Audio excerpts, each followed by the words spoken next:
ಎಲ್ಲರಿಗೂ ನಮಸ್ಕಾರ. ಪ್ರೀತಿಯ ವಿದ್ಯಾರ್ಥಿಗಳೇ, ನಿಮಗೆ ಈ ಕ್ಲಾಸ್ಗೆ ಸ್ವಾಗತವನ್ನು ಕೋರ್ತಾ, ನನ್ನ ಹೆಸರು ಚನ್ನಬಸವೇಶ್ವರ ಕೆಸಿ, ಕನ್ನಡ ಭಾಷಾ ಶಿಕ್ಷಕರು, ಶ್ರೀ ರೇವಣಸಿದ್ದೇಶ್ವರ ಪ್ರೌಢಶಾಲೆ ನಿಲಘಟ್ಟ, ಕಡೂರು ತಾಲೂಕು, ಚಿಕ್ಕಮಗಳೂರು ಜಿಲ್ಲೆ. ಇಲ್ಲಿ ನಾನು ಕರ್ತವ್ಯವನ್ನು ನಿರ್ವಹಿಸ್ತಾ ಇದ್ದೀನಿ. ಪ್ರೀತಿಯ ವಿದ್ಯಾರ್ಥಿಗಳೇ, ಈ ತರಗತಿಯಲ್ಲಿ ನಾವು ದೇವನೂರು ಮಹಾದೇವ ಅವರು ರಚನೆ ಮಾಡಿರುವಂಥ ಎದೆಗೆ ಬಿದ್ದ ಅಕ್ಷರ ಈ ಗದ್ಯ ಭಾಗವನ್ನು ನಾವು ಇವತ್ತು ಅಧ್ಯಯನವನ್ನು ಮಾಡೋಣ. ಮಕ್ಕಳೇ, ನೀವು ಎಲ್ಲರೂ ಕೂಡ ಪಠ್ಯಪುಸ್ತಕವನ್ನು ತೆರೆದು ನೀವು ನೋಡ್ತಾ ಹೋಗಬೇಕು. ಈಗ ವಿದ್ಯಾರ್ಥಿಗಳೇ, ನಾವು ಕೃತಿಕಾರರ ಪರಿಚಯವನ್ನು ನಾವು ಗಮನಿಸೋಣ. ದೇವನೂರು ಮಹಾದೇವ ಇವರು ಕ್ರಿಸ್ತಶಕ 1948ರಲ್ಲಿ ಜನಿಸ್ತಾರೆ. ಕ್ರಿಸ್ತಶಕ 1948ರಲ್ಲಿ ಇವರು ಜನನವನ್ನು ಕಾಣ್ತಾರೆ. ಎಲ್ಲಿ ಅಂದರೆ ಮೈಸೂರು ಜಿಲ್ಲೆ, ನಮ್ಮ ಸಾಂಸ್ಕೃತಿಕ ನಾಡು ಆಗಿರುವಂಥ ಮೈಸೂರು ಜಿಲ್ಲೆ ನಂಜನಗೂಡು ತಾಲೂಕಿನ ದೇವನೂರು ಎಂಬ ಗ್ರಾಮದಲ್ಲಿ ಇವರು ಜನನವನ್ನು ಕಾಣ್ತಾರೆ. ಮೈಸೂರಿನ ಭಾರತೀಯ ಭಾಷಾ ಸಂಸ್ಥೆಯಲ್ಲಿ ಅಧ್ಯಾಪಕರಾಗಿ ಸೇವೆಯನ್ನು ಸಲ್ಲಿಸ್ತಾರೆ. ಮೈಸೂರಿನಲ್ಲಿರ್ತಕ್ಕಂಥ ಭಾಷಾ ಸಂಸ್ಥಾನದಲ್ಲಿ ಅಧ್ಯಾಪಕರಾಗಿ ಸೇವೆಯನ್ನು ಅವರು ಸಲ್ಲಿಸ್ತಾರೆ. ಇವರು ಬಂಡಾಯ ಮತ್ತು ದಲಿತ ಸಾಹಿತ್ಯದ ಪ್ರಮುಖರಲ್ಲಿ ಇವರು ಕೂಡ ಒಬ್ಬರು. ಬಂಡಾಯ ಸಾಹಿತ್ಯ ಮತ್ತು ದಲಿತ ಸಾಹಿತ್ಯಗಳು ಅಂತ ನಾವೇನು ಹಲವಾರು ನಮ್ಮ ಕನ್ನಡ ಸಾಹಿತ್ಯ ಕ್ಷೇತ್ರದಲ್ಲಿ ಹಲವಾರು ಸಾಹಿತ್ಯ ಪ್ರಕಾರಗಳು ಅಂತಕ್ಕಂಥದ್ದಿದ್ದಾವೆ. ಅವುಗಳಲ್ಲಿ ಈ ಬಂಡಾಯ ಮತ್ತು ದಲಿತ ಸಾಹಿತ್ಯಗಳು ಅಂತಕ್ಕಂಥವು ಕೂಡ ಇವು ಕೂಡ ಇದ್ದಾವೆ. ಆಡು ಮಾತಿನ ಧ್ವನಿ ಶಕ್ತಿಯನ್ನು ಎತ್ತರಿಸುವ ಶಬ್ದಶಿಲ್ಪಿಗಳು, ಹಾಡು ಮಾತಿನಲ್ಲಿಯೇ ತಮ್ಮ ಕೃತಿಗಳನ್ನು ರಚನೆ ಮಾಡ್ತಕ್ಕಂಥ ಶಬ್ದಶಿಲ್ಪಿ ಇವರು ಕೂಡ ಆಗಿದ್ದಾರೆ. ಇವರಿಗೆ ಶಬ್ದಶಿಲ್ಪಿ ಅಂತಲೂ ಕೂಡ ಕರೀತಾರೆ. ಇವರು ರಚನೆ ಮಾಡಿರುವಂತಹ ಮುಖ್ಯವಾಗಿರ್ತಕ್ಕಂಥ ಕೃತಿಗಳು ಯಾವ್ಯಾವು ಅಂದರೆ ದ್ಯಾವನೂರು ಮೊದಲನೇ ಕೃತಿ. ಇವರು ರಚನೆ ಮಾಡಿರುವಂಥ ಮೊದಲನೇ ಕೃತಿ ದ್ಯಾವನೂರು, ಎರಡನೇದು ಒಡಲಾಳ, ಮೂರನೇದು ಗಾಂಧಿ ಮತ್ತು ಮಾವೋ, ನಾಲ್ಕನೇದು ನಂಬಿಕೆಯ ನೆಂಟ, ಐದನೇದು ನೋಡು ಮತ್ತು ಕೂಡು, ಆರನೇದು ಎದೆಗೆ ಬಿದ್ದ ಅಕ್ಷರ ಶ್ರೀಯುತರ ಪ್ರಮುಖ ಕೃತಿಗಳು. ಇವರು ರಚನೆ ಮಾಡಿರುವಂತಹ ಪ್ರಮುಖ ಕೃತಿಗಳು ಇಷ್ಟಾಗಿದ್ದಾವೆ: ದ್ಯಾವನೂರು, ಒಡಲಾಳ, ಗಾಂಧಿ ಮತ್ತು ಮಾವೋ, ನಂಬಿಕೆಯ ನೆಂಟ, ನೋಡು ಮತ್ತು ಕೂಡು, ಎದೆಗೆ ಬಿದ್ದ ಅಕ್ಷರ ಇವರು ರಚನೆ ಮಾಡಿರುವಂತಹ ಮುಖ್ಯ ಕೃತಿಗಳಾಗಿದ್ದಾವೆ. ಇವರ ಕುಸುಮ ಬಾಲೆ, ಇವರು ರಚನೆ ಮಾಡಿರುವಂತಹ ಕುಸುಮ ಬಾಲೆ ಎಂಬ ಕಾದಂಬರಿಗೆ ಕೇಂದ್ರ ಸಾಹಿತ್ಯ ಅಕಾಡೆಮಿ ಪ್ರಶಸ್ತಿ ದೊರಕಿದೆ. ಇವರು ರಚನೆ ಮಾಡಿರುವಂತಹ ಕುಸುಮ ಬಾಲೆ ಕೃತಿಗೆ ಕೇಂದ್ರ ಸಾಹಿತ್ಯ ಅಕಾಡೆಮಿ ಪ್ರಶಸ್ತಿ ದೊರಕಿದೆ. ಒಡಲಾಳ ಅನ್ನುವಂತಹ ಕೃತಿಗೆ ಭಾರತೀಯ ಭಾಷಾ ಪರಿಷತ್ ಪ್ರಶಸ್ತಿಯೂ ಕೂಡ ದೊರಕಿದೆ. ಕರ್ನಾಟಕ ರಾಜ್ಯೋತ್ಸವ ಪ್ರಶಸ್ತಿಗಳು ಕೂಡ ಇವರಿಗೆ ಸಂದಿವೆ. ಮಕ್ಕಳೇ, ಈಗ ನಾವು ಈ ಪಾಠದ ಮೌಲ್ಯಾಂಶವನ್ನು, ಈ ಪಾಠದ ಆಶಯವನ್ನು ನಾವು ತಿಳ್ಕೊಳ್ಳೋಣ. ವಚನಕಾರರ ನಡೆ ನುಡಿ ಸಮನ್ವಯಗಳ ಅರಿವು. ನೋಡಿ, ವಚನಕಾರರು ಏನೇನನ್ನು ನುಡಿತಾರೆ ಅದರ ಆ ಅರಿವು ಅಂತಕ್ಕಂಥದ್ದು ಹೇಗೆ, ಮನುಷ್ಯನಲ್ಲಿ ಯಾವ ರೀತಿ ಇರುತ್ತೆ ಅನ್ನೋದ್ರ ಬಗ್ಗೆ ಇಲ್ಲಿ ತಿಳಿಸ್ಕೊಡ್ತಕ್ಕಂಥದ್ದು. ಅಂತರಂಗದ ಹೊಂದಾಣಿಕೆ, ಅಂತರಂಗ ಅಂತಂದ್ರೆ ನಮ್ಮ ಮನಸ್ಸಿನ ಹೊಂದಾಣಿಕೆಯ ಭಾವನೆಯಿಂದ ಮಾತ್ರ ಸಮಾನತೆ ಅಂತಕ್ಕಂಥದ್ದು ಕಾಣ್ತೀವಿ. ಸಾಮರಸ್ಯ ಸಾಧ್ಯ, ಅದಕ್ಕಾಗಿ ಹೋರಾಡಿದ ಮಹನೀಯರ ದಾರಿಯಲ್ಲಿ ಜಾಗತೀಕರಣವನ್ನು ರೂಪಿಸಬೇಕಾಗಿದೆ. ಜಾಗತೀಕರಣ ಅಂತಂದ್ರೆ ಹೊಸ ಜಗತ್ತನ್ನು ನಾವು ಸೃಷ್ಟಿ ಮಾಡಬೇಕಾಗಿದೆ. ಕಾರುಣ್ಯ, ಸಮತೆ, ಪ್ರಜ್ಞೆಗಳೇ ದೇವರು. ನೋಡ್ರಿ, ನಮ್ಮ ಮನಸ್ಸಿನಲ್ಲಿ ಬರ್ತಕ್ಕಂಥ, ಅದಕ್ಕೆ ಹೇಳ್ತಾರೆ ಅರಿವೇ ಗುರು ಅಂತ. ನಮ್ಮ ಮನಸ್ಸಿನಲ್ಲಿ ನಾವು ಏನು ಬರುತ್ತೆ ಅದರಂತೆ ನಾವೇನು ಮಾಡ್ತೀವಿ, ನಡೀತಾ ಹೋಗ್ತೀವಿ. ಅವು ಜಾಗೃತವಾಗಬೇಕೆಂಬುದೇ ಇಲ್ಲಿ ಆಶಯವಾಗಿದೆ. ಅಂದರೆ ನಮ್ಮ ಮನಸ್ಸು, ನಮ್ಮ ನಿರ್ಧಾರ ಯಾವಾಗಲೂ ಜಾಗೃತವಾಗಿದ್ದಾಗ ಮಾತ್ರ ನಾವು ಈ ಸಮಾಜದಲ್ಲಿ ಒಳ್ಳೆಯ ವ್ಯಕ್ತಿಗಳಾಗಿ ಜೀವನವನ್ನು ನಡೆಸೋದಕ್ಕೆ ಸಾಧ್ಯ ಅಂತ ಹೇಳ್ತಾ ಇದ್ದೀನಿ. ದೇವನೂರು ಮಹಾದೇವ ವಿರಚಿತ ಎದೆಗೆ ಬಿದ್ದ ಅಕ್ಷರ ಎಂಬ ವೈಚಾರಿಕ ಬಿಡಿಲೇಖನಗಳ ಸಂಕಲನದಿಂದ ಈ ಗದ್ಯ ಭಾಗವನ್ನು ಆಯ್ಕೆ ಮಾಡಲಾಗಿದೆ. ದೇವನೂರು ಮಹಾದೇವ ಅವರು ರಚನೆ ಮಾಡಿರ್ತಕ್ಕಂಥ ಎದೆಗೆ ಬಿದ್ದ ಅಕ್ಷರ ಕೃತಿಯಿಂದ ಈ ಪಾಠವನ್ನು ನಮಗೆ ಆಯ್ಕೆ ಮಾಡಿದ್ದಾರೆ. ಈಗ ಗದ್ಯ ಭಾಗ 5 ಎದೆಗೆ ಬಿದ್ದ ಅಕ್ಷರ ದೇವನೂರು ಮಹಾದೇವ. ಪ್ರವೇಶ. ಶಿಕ್ಷಣ, ವಿಜ್ಞಾನ, ನಾಗರೀಕರಣದ ಪ್ರಭಾವದಿಂದ ವೈಚಾರಿಕ ಚಿಂತನೆ ತೀವ್ರವಾಯಿತು. ನೋಡ್ರಿ, ಈಗ ಎಲ್ಲರೂ ಕೂಡ ಪ್ರತಿಭಾವಂತ ವಿದ್ಯಾರ್ಥಿಗಳೇ ಇರ್ತಾರೆ, ಎಲ್ಲರೂ ಕೂಡ ಪ್ರತಿಭಾವಂತರು, ಎಲ್ಲರೂ ಕೂಡ ವಿದ್ಯಾಭ್ಯಾಸವನ್ನು ಮಾಡಿರ್ತಕ್ಕಂಥವ್ರೆ ಜಾಸ್ತಿ ಇದ್ದಾರೆ. ವೈಚಾರಿಕ ಚಿಂತನೆ ಅಂದರೆ ಸಮಾಜದಲ್ಲಿರ್ತಕ್ಕಂತಹ ಆಗು ಹೋಗುಗಳ ಚಿಂತನೆಯನ್ನ ಮಾಡುವಂತಹ ಶಕ್ತಿ ವಿದ್ಯೆಯನ್ನ ಕಲ್ತಿರ್ತಕ್ಕಂಥ, ವಿಜ್ಞಾನದ ಬಗ್ಗೆ ತಿಳ್ಕೊಂಡಿರ್ತಕ್ಕಂಥವ್ರಿಗೆ ಇರುತ್ತೆ. ಅಸಮಾನತೆಯ ವಿರುದ್ಧ ಧ್ವನಿ ಎತ್ತುವ ಪರಿಸ್ಥಿತಿ ನಿರ್ಮಾಣವಾಯಿತು. ಅಸಮಾನತೆ ಇಲ್ಲಿ ನಮ್ಮಲ್ಲಿ ಏನಾಗಿದೆ ಅಂದರೆ ಜಾತಿ ಧರ್ಮ ಅಂತಕ್ಕಂಥವೇನಾಗಿದೆ, ಇಲ್ಲಿ ಕಳವಳವನ್ನ ಗೊಳಿಸ್ತಾ ಇದ್ದೇವೆ. ಅಂದರೆ ಇಲ್ಲಿ ಅಸಮಾನತೆಯನ್ನ ತೋರ್ತಾ ಇದ್ದೇವೆ. ಸಾಮಾಜಿಕ ಸಾಮರಸ್ಯಕ್ಕೆ ಮೊದಲನೆಯ ಅಡ್ಡಿ ಮೌಢ್ಯ.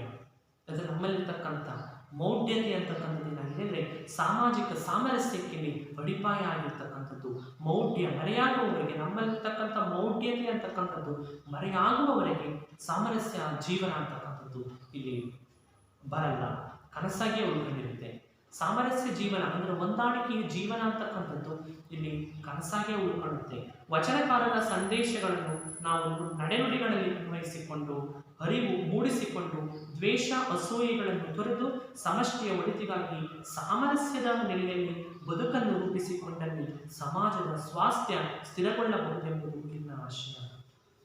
ನಾವು ಯಾವಾಗ ಹೇಳ್ತೀವಿ ನಾವೆಲ್ಲವನ್ನು ತಿಳ್ಕೊಂಡಿದ್ದೀವಿ ಅಂತಕ್ಕಂಥ ಅಹಂಕಾರದಿಂದ ನಾವೇನು ಮಾಡ್ತಾ ಇದ್ದೀವಿ, ಆ ಮೌಢ್ಯತೆಯಲ್ಲಿ ನಾವು ಬೆಳೆದಿದ್ದೀವಿ. ಅದಕ್ಕೆ ಹೇಳ್ತಾರೆ, ಸರ್ವಜ್ಞ ಒಂದು ವಚನವನ್ನ ಹೇಳ್ತಾ ಇಲ್ಲಿ ಅದನ್ನು ನಿಮ್ಮ ಮುಂದೆ ಪ್ರಸ್ತುತಪಡಿಸಬೇಕು ಅಂತ ಬಂದು ಹೇಳ್ತೀನಿ. ಸರ್ವಜ್ಞ ಒಂದು ಮಾತನ್ನ ಹೇಳ್ತಾನೆ, ಸರ್ವಜ್ಞನೆಂಬುವನು ಗರ್ವದಿಂದ ಆದವನೇ. ಅಲ್ಲಿ ಒಂದು ವಾಕ್ಯವನ್ನ ಹೇಳ್ತಾರೆ ಅವರು, ಸರ್ವಜ್ಞ ಕವಿ, ಸರ್ವಜ್ಞನೆಂಬುವನು ಗರ್ವದಿಂದ ಆದವನೇ, ಎಲ್ಲರೊಳಗೊಂದು ನುಡಿಗಲಿತು ತಾನೇ ಆದ ಸರ್ವಜ್ಞ. ಎಲ್ಲರೊಳಗೊಂದು ನುಡಿಗಲಿತು, ಎಲ್ಲರಲ್ಲಿಯೂ ಒಂದೊಂದು ನುಡಿಯನ್ನು ಕಲಿತು ಅವನು ಸರ್ವಜ್ಞನಾದ ಅಂತ ಹೇಳ್ತಾರೆ. ಸರ್ವಜ್ಞ ಅಂದರೆ ಎಲ್ಲವನ್ನು ತಿಳ್ಕೊಂಡಿರ್ತಕ್ಕಂಥದ್ದು. ನಾವು ಕೂಡ ಸರ್ವಜ್ಞರಾಗ್ಬೋದು, ಆದರೆ ನಮ್ಮಲ್ಲಿ ಆ ಪ್ರಯತ್ನ ಅಂತಕ್ಕಂಥದ್ದು ಮೊದಲಿರಬೇಕು. ಆವಾಗ ಮಾತ್ರ ನಾವು ಎಲ್ಲವನ್ನು ತಿಳಿಯೋದಕ್ಕೆ ಸಾಧ್ಯ ಅಂತ ಇಲ್ಲಿ ಈ ಪ್ರವೇಶದಲ್ಲಿ ದೇವನೂರು ಮಹಾದೇವರು ಈ ಸಾಹಿತ್ಯದ ಬಗ್ಗೆ ತುಂಬ ಅದ್ಭುತವಾಗಿ ವರ್ಣನೆಯನ್ನು ಮಾಡಿದ್ದಾರೆ. ಈಗ ಮಕ್ಕಳೇ, ನಾನು ಪಾಠವನ್ನು ಓದ್ತೇನೆ, ನೀವು ಗಮನವಿಟ್ಟು ಅದನ್ನು ಆಲಿಸಬೇಕು. ಭೂಮಿಗೆ ಬಿದ್ದ ಬೀಜ, ಎದೆಗೆ ಬಿದ್ದ ಅಕ್ಷರ ಇಂದಲ್ಲ ನಾಳೆ ಫಲ ಕೊಡುವುದು. ಕವಿ ಸಿದ್ಧಲಿಂಗಯ್ಯ ಒಮ್ಮೆ ನನಗೆ ಹೇಳಿದ ಕಥೆಯಲ್ಲಿ ಮನೆಮಂಚಮ್ಮ ಎಂಬ ಗ್ರಾಮ ದೇವತೆಯ ಒಳಗಿಂದ ನನ್ನ ದೇವರು ಒಡಮೂಡುತ್ತದೆ. ಒಂದ್ಸಲ ಒಂದು ಗ್ರಾಮದ ಜನರೆಲ್ಲ ಸೇರಿ ತಮ್ಮ ದೇವತೆಗೆ ಗುಡಿ ಕಟ್ಟಲು ಆರಂಭಿಸುತ್ತಾರೆ. ಹೀಗೆ ಕಟ್ತಾ ಚಾವಣಿ ಮಟ್ಟಕ್ಕೆ ಆ ಗುಡಿ ಬಂದಾಗ ಒಬ್ಬನ ಮೈ ಮೇಲೆ ಆ ದೇವತೆ ಮಂಚಮ್ಮ ಆವಾಹಿಸಿಕೊಂಡು ನಿಲ್ಲಿಸಿ ನನ್ನ ಮಕ್ಕಳ ಎಂದು ಹಬ್ಬರ ಮಾಡುತ್ತಾಳೆ.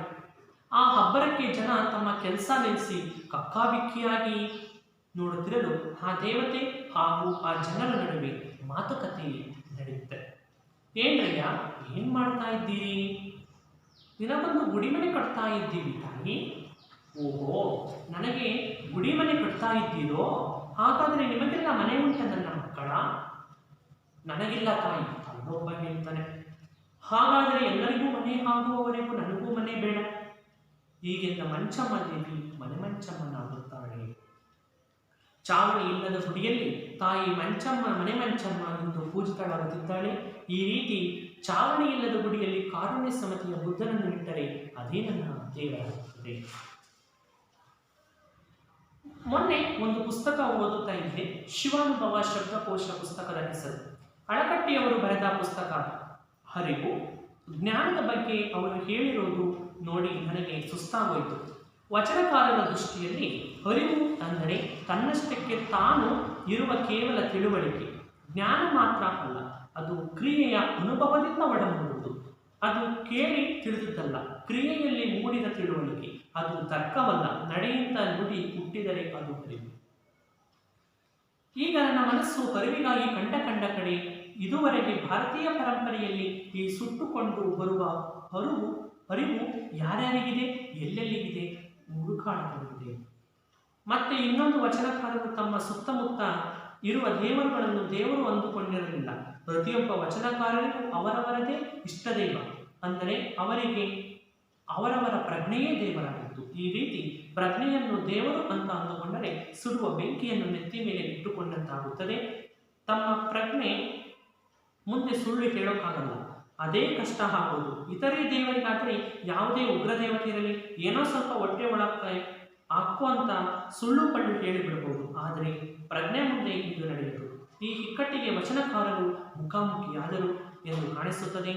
ಅವರು ತಮ್ಮ ಕಷ್ಟ ಸುಖನ, ದುಃಖ ದುಮ್ಮಾನನ, ಏಳು ಬೀಳುಗಳನ್ನು, ಅವರ ಉತ್ಕಟ ಇಕ್ಕಟ್ಟುಗಳನ್ನು ಆ ಪ್ರಜ್ಞೆಯ ಮುಂದೆ ಹೇಳಿಕೊಳ್ಳುತ್ತಾ ಒದ್ದಾಡುತ್ತಿದ್ದಾರೆಂದು ಕಾಣುತ್ತದೆ. ಈ ಒದ್ದಾಟಕ್ಕೆ ಅವರು ನುಡಿಕೊಟ್ಟರು. ಅವರು ಒಂದು ನುಡಿದದ್ದು ಇಂದು ನುಡಿದಂತೆ ಕೇಳಿಸುತ್ತಿದೆ. ಅದು ತನಗೆ ತಾನೇ ಕಾವ್ಯವಾಗಿ ಬಿಟ್ಟಿದೆ. ಈ ಬೆಂಕಿಯಂಥ ವಚನ ಸೃಷ್ಟಿಗೆ ಸಾಂತ್ವನದ ಜಾನಪದ ಕಸಿ ಮಾಡಿ ನಾವು ಹುಟ್ಟಬೇಕಾಗಿದೆ, ಹುಟ್ಟಿ ಪಡೆಯಬೇಕಾಗಿದೆ ಅನ್ನಿಸತೊಡಗಿದೆ.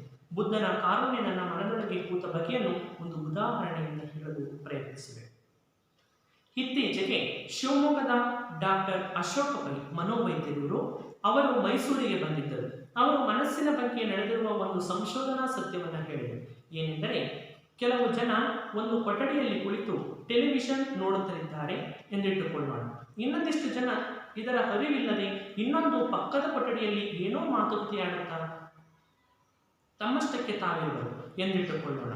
ಆಗ ಟೆಲಿವಿಷನ್ನಲ್ಲಿ ಯಾವುದಾದರೂ ಕೊಲೆ ದೃಶ್ಯ ಬಂದಾಗ ಇಲ್ಲಿ ಇದನ್ನು ನೋಡುತ್ತಿದ್ದವರ ದುಃಖದ ಭಾವನೆಯು ಇದನ್ನು ನೋಡದೇ ಇರುವ ಪಕ್ಕದ ಕೊಠಡಿಯಲ್ಲಿ ಇರುವವರ ಮನಸ್ಸಿಗೂ ಮುಟ್ಟಿ ಅವರ ಮನಸ್ಸು ಸ್ವಲ್ಪ ಮಟ್ಟಿಗೆ ದುಗುಡಗೊಳ್ಳುತ್ತಿದ್ದಂತೆ, ಅದೇ ಟೆಲಿವಿಷನ್ನಲ್ಲಿ ಯಾವುದಾದರೂ ನೃತ್ಯ ದೃಶ್ಯ ಬಂದಾಗ ಅದನ್ನು ನೋಡುತ್ತಿದ್ದವರ ಖುಷಿ ಭಾವನೆಯು ಪಕ್ಕದ ಕೊಠಡಿಯಲ್ಲಿ ಇದನ್ನು ನೋಡದ ತಮ್ಮಷ್ಟಕ್ಕೆ ತಾವೇ ಇದ್ದವರ ಮನಸ್ಸಿನ ಮೇಲೂ ಪರಿಣಾಮ ಬೀರಿ ಸ್ವಲ್ಪ ಮಟ್ಟಿಗೆ ಸಂತೋಷದ ಭಾವನೆ ಉಂಟಾಗುವುದಂತೆ.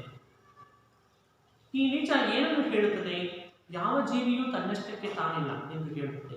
ಯಾವುದೇ ಒಂದು ಜೀವಿಗೆ ಆಗುವ ದುಃಖ ದುಮ್ಮಾನ ಪರಿಸರದಲ್ಲಿ ಉಸಿರಾಡುತ್ತಾ ಎಲ್ಲ ಜೀವಿಗಳಲ್ಲೂ ಕಂಪನ ಉಂಟು ಮಾಡುತ್ತಿರುತ್ತದೇನೋ.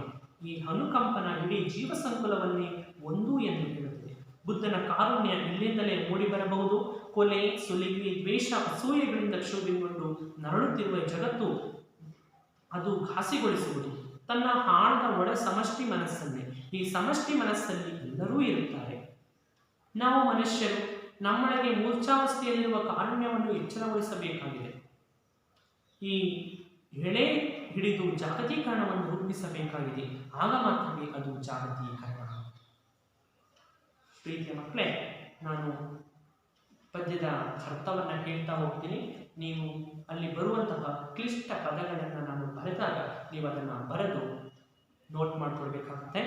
ಈಗ ನಾನು ಪದ್ಯದ ಪಾಠದ ಅರ್ಥವನ್ನು ಹೇಳ್ತಾ ಹೋಗ್ತೀನಿ, ನೀವು ಗಮನವಿಟ್ಟು ಕೇಳಬೇಕು. ಭೂಮಿಗೆ ಬಿದ್ದ ಬೀಜ, ಎದೆಗೆ ಬಿದ್ದ ಅಕ್ಷರ ಇಂದಲ್ಲದಾಳೆ ಫಲಕೊಡುವುದು. ಭೂಮಿಗೆ ಬಿದ್ದಿರ್ತಕ್ಕಂಥ ಬೀಜ, ನಾವು ಉಳುಮೆ ಮಾಡಿದಾಗ ಆಗಿರ್ತಕ್ಕಂಥ ಬೀಜಗಳು ಮತ್ತು ನಮ್ಮ ಎದೆಯಲ್ಲಿ ಇರ್ತಕ್ಕಂಥ ಅಕ್ಷರಗಳು ಒಂದಲ್ಲ ಒಂದು ದಿವಸ ಯಾವುದಾದ್ರೂ ಒಂದು ರೀತಿಯಲ್ಲಿ ಫಲವನ್ನು ಕೊಡ್ತವೆ. ಬೆಳೆದು ಸಸಿಯಾಗಿ ಬೆಳೆದು ಒಂದು ಬೀಜ ಸಾವಿರಾರು ಕಾಳುಗಳಾಗಿ ಏನಾಗ್ತವೆ ಅಂತಂದರೆ ಫಲವನ್ನು ಕೊಟ್ಟರೆ, ನಮ್ಮಲ್ಲಿರುವಂತಹ ನಮ್ಮ ಎದೆಯಲ್ಲಿರ್ತಕ್ಕಂಥ ನಮ್ಮ ಮನಸ್ಸಿನಲ್ಲಿರ್ತಕ್ಕಂಥ ಅಕ್ಷರಗಳು ನಮಗೆ ಉದ್ಯೋಗದ ಮೂಲಕ ನಮಗೆ ಸಹಾಯವನ್ನು ಮಾಡ್ತವೆ. ಒಟ್ಟಿಗೆ ಒಂದಲ್ಲ ಒಂದು ರೀತಿಯಲ್ಲಿ ನಮಗೆ ಫಲವನ್ನು ಕೊಡ್ತಕ್ಕಂಥ ಕೆಲಸವನ್ನು ಇವು ನಡೀತವೆ. ಕವಿ ಸಿದ್ದಲಿಂಗಯ್ಯ ಒಮ್ಮೆ ನನಗೆ ಕಥೆಯನ್ನು ಹೇಳಿದರು. ಈ ಮಾತನ್ನು ದೇವನೂರು ಮಹಾದೇವ ಅವರು ಹೇಳ್ತಾರೆ. ಕವಿ ಸಿದ್ದಲಿಂಗಯ್ಯ ಅವರು ದೇವನೂರು ಮಹಾದೇವ ಅವರಿಗೆ ಒಂದು ಕಥೆಯನ್ನು ಹೇಳಿದರು. ಮನೆ ಮಂಚಮ್ಮನ ಕಥೆ. ಅದು ಗ್ರಾಮ ದೇವತೆ. ಮನೆ ಮಂಚಮ್ಮ ಅಂತಕ್ಕಂಥದ್ದು ಮೂಲ ಗ್ರಾಮ ದೇವತೆ. ಒಳಗಿಂದ ನನ್ನ ದೇವರು ಒಡಮೂಡುತ್ತೆ. ನಮಗೆ ಯಾವ ದೇವರು ಇಷ್ಟ ಆಗಿರುತ್ತೋ ಆ ದೇವರು ನಮ್ಮ ಮನಸ್ಸಿನಲ್ಲಿ ಒಡಮೂಡುತ್ತದೆ. ಒಂದ್ಸಲ ಕಥೆಯನ್ನು ಹೇಳ್ತಾರೆ ಕವಿ ಸಿದ್ದಲಿಂಗಯ್ಯ ಅವರು. ಒಂದ್ಸಲ ಒಂದು ಗ್ರಾಮದ ಜನರೆಲ್ಲ ಸೇರಿ ತಮ್ಮ ದೇವತೆಗೆ ಗುಡಿ ಕಟ್ಟಲು ಆರಂಭಿಸ್ತಾರೆ. ಒಂದ್ಸಲ ಒಂದು ಗ್ರಾಮದ ಜನರೆಲ್ಲ ಸೇರಿ ಅವರ ಊರಿನ ದೇವತೆಗೆ, ತಾಯಿಗೆ ಗುಡಿಯನ್ನು ಕಟ್ಟಲು ಪ್ರಾರಂಭವನ್ನು ಮಾಡ್ತಾರೆ. ಹೀಗೆ ಸುತ್ತಲೂ ಗೋಡೆಗಳನ್ನು ಕಟ್ಟಿ ಮೇಲೆ ಚಾವಣಿಯನ್ನು ಹಾಕಬೇಕು. ಆ ಸಂದರ್ಭದಲ್ಲಿ ಚಾವಣಿ ಮಟ್ಟಕ್ಕೆ ಆ ದೇವಸ್ಥಾನ ರೆಡಿಯಾಗಿತ್ತು. ಚಾವಣಿ ಕಟ್ತಾ ಇರ್ತಕ್ಕಂಥ ಸಮಯದಲ್ಲಿ ಕಟ್ಟಬೇಕು, ಇನ್ನೇನು ರೆಡಿ ಮಾಡಬೇಕು. ಆ ಸಮಯದಲ್ಲಿ ಒಬ್ಬನ ಮೈ ಮೇಲೆ ದೇವಿ ಆವಾಹಿಸಿಕೊಂಡು, ಒಬ್ಬನ ಮೈ ಮೇಲೆ ದೇವಿ ಬಂದು, ಆ ದೇವತೆ ಮಂಚಮ್ಮ ಬಂದು ಹೇಳ್ತಾಳೆ, ಆವಾಹಿಸಿಕೊಂಡು ಹೇಳ್ತಾಳೆ, ಒಬ್ಬರ ಮೈ ಮೇಲೆ ದೇವತೆ ಬಂದು ಹೇಳ್ತಾಳೆ, ನಿಲ್ಲಿಸಿ ನನ್ನ ಮಕ್ಕಳ, ಅಬ್ಬರವನ್ನ ಮಾಡ್ತಾಳೆ. ನಿಲ್ಲಿಸಿ ನನ್ನ ಮಕ್ಕಳ ಎಂದು ಅಬ್ಬರ ಮಾಡ್ತಾಳೆ, ಜೋರಾಗಿ ಅಬ್ಬರಿಸ್ತಾಳೆ. ಆ ಅಬ್ಬರಕ್ಕೆ ಜನರೆಲ್ಲರೂ ಕೂಡ ತಮ್ಮ ಕೆಲಸ ಮಾಡ್ತಾ ಇರ್ತಕ್ಕಂಥ ಎಲ್ಲ ಕೆಲಸಗಳನ್ನು ನಿಲ್ಲಿಸಿ ಕಕ್ಕಾಬಿಕ್ಕಿಯಾಗಿ ನೋಡ್ತಾ ಇದ್ದೀವಿ. ಈಗ ನಾವು ಇಲ್ಲಿ ಏನಾದರೂ ಹೇಳ್ತಾ ಇರ್ತೀವಿ, ಏನಾದರೂ ಒಂದು ಶಬ್ದ ಆಯಿತು ಅಂದರೆ ನಾವೇನು ಮಾಡ್ತೀವಿ, ಯಾವ ಕಡೆ ಶಬ್ದ ಆಗುತ್ತೋ ಆ ಕಡೆಗೆ ತಿರುಗಿ ನೋಡ್ತೀವಿ ಅಲ್ವಾ? ಯಾಕಂದರೆ ಆಶ್ಚರ್ಯದಿಂದ ಏನಾಯಿತು ಅಂತ ನಾವು ಇಲ್ಲಿಯ ಗಮನವನ್ನು ಬಿಟ್ಟು ಆ ಕಡೆ ನಾವೇನು ಮಾಡ್ತೀವಿ, ಗಮನವನ್ನು ಹರಿಸ್ತೀವಿ. ಇವರು ಕೂಡ ಕಕ್ಕಾಬಿಕ್ಕಿಯಾಗಿ ಆಶ್ಚರ್ಯದಿಂದ ನೋಡ್ತಾ ಇದ್ದಾರೆ. ಆ ದೇವತೆ ಹಾಗೂ ಆ ಜನರ ನಡುವೆ ಅವಾಗ ಮಾತುಕತೆ ಬೆಳೆಯುತ್ತೆ. ಏನೇನು ಮಾತುಕತೆ ಬೆಳೆಯುತ್ತೆ ಅಂದರೆ ಹೇಳ್ತಾರೆ, ಏನ್ರಯ್ಯ ಏನು ಮಾಡ್ತಾ ಇದ್ದೀರಿ?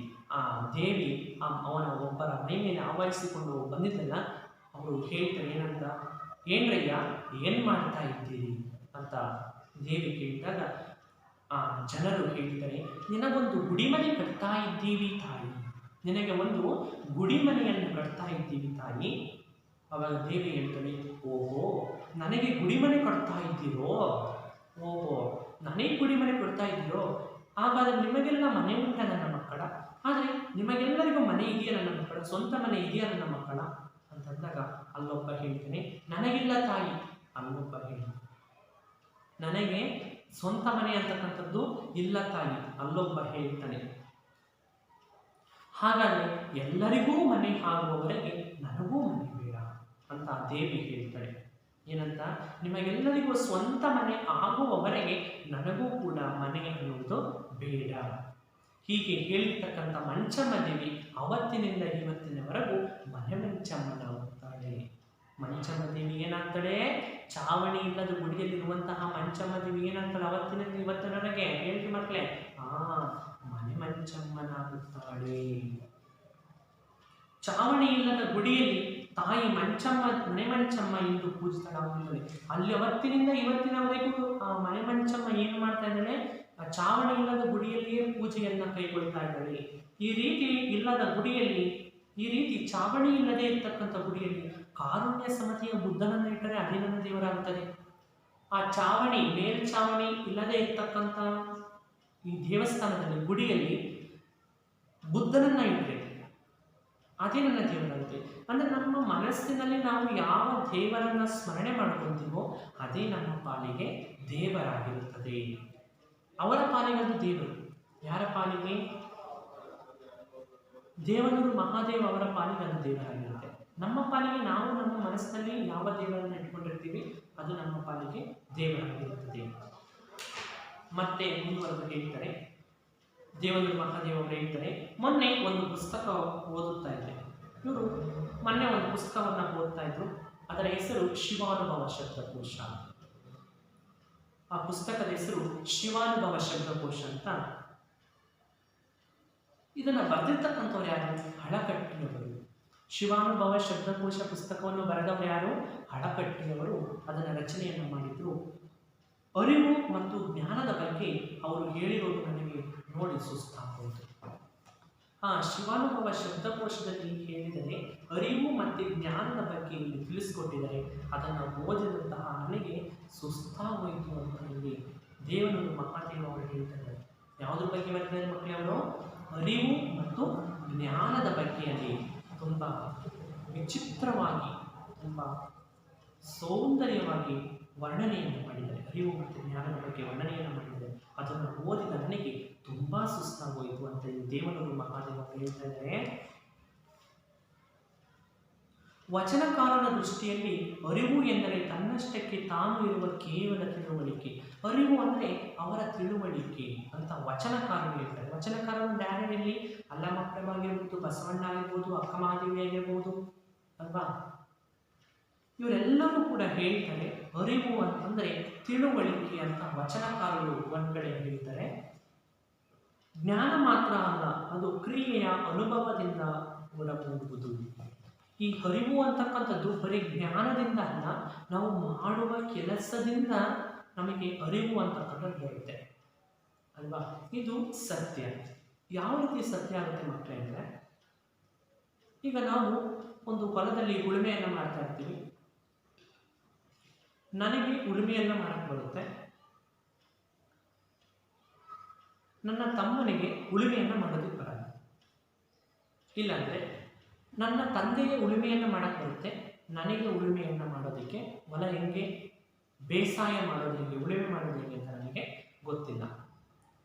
ಗೊತ್ತಿಲ್ಲದೆ ಇರುವಂತಹ ಕಾರ್ಯವನ್ನು ನಾವು ಮಾಡಿದ್ರೆ ಏನಾಗುತ್ತೆ, ಅದು ಸರಿಯಾಗಲ್ಲ, ಹೊಂದಾಣಿಕೆ ಆಗಲ್ಲ. ಅದೇ ನಮ್ಮ ಗೊತ್ತಿರ್ತಕ್ಕಂಥ ನಮ್ಮ ತಂದೆಯವರು ಹೊಲವನ್ನು ಉಳುಮೆ ಮಾಡೋದು ಏನಾಗುತ್ತೆ, ಅದು ಸರಿ ಇರುತ್ತೆ. ಸಾಲುಗಳು ಉಳುಮೆ ಮಾಡಿರ್ತಕ್ಕಂಥ ಸಾಲುಗಳು ಸರಿಯಾಗಿರ್ತವೆ ಅಲ್ವಾ. ಈಗ ನನಗೆ ಒಂದು ವಾಹನವನ್ನು ಓಡಿಸೋದಕ್ಕೆ ಬರಲ್ಲ, ನಾನೇನು ಮಾಡ್ತೀನಿ, ಓಡಿಸ್ತಾ ಹೋಗಿ ನಾನೇನು ಮಾಡ್ತೀನಿ, ಎಲ್ಲಿಗಾರ ಒಂದು ಕಲ್ಲು ಕಂಬಕ್ಕೋ ಒಂದು ಮನೆಯೋ ಇಲ್ಲ ತಳ್ಳಕ್ಕೆ ಗುದ್ದುತ್ತೀನಿ ಅಲ್ವಾ. ಅದೇ ಓಡಿಸೋಕ್ಕೆ ಅಂದರೆ ವಾಹನವನ್ನು ಡ್ರೈವಿಂಗ್ ಬರ್ತಕ್ಕಂಥ ಒಬ್ಬರಿಗೆ ಅವ್ರು ಓಡಿಸಿದ್ರೆ ಅವರು ನೀಟಾಗಿ ಓಡಿಸ್ತಾರೆ ಅಲ್ವಾ. ಈಗ ಒಬ್ಬ ಹುಡುಗ ಸೈಕಲ್ ಹೊಡಿತಾ ಇರ್ತಾನೆ, ಅವನಿಗೆ ಸೈಕಲ್ ಹೊಡಿಯೋಕ್ಕೆ ಬರಲ್ಲ, ಸೈಕಲ್ ಕಲ್ತಿರಲ್ಲ, ಅವನು ಹೊಡೆಯೋದಕ್ಕೆ ಬರಲ್ಲ. ಅವನೇ ಮಾಡ್ತಾನೆ, ಬಿದ್ದು ಎದ್ದು ಕೊನೆಗೆ ಕಲಿತಾನೆ ಅಲ್ವಾ.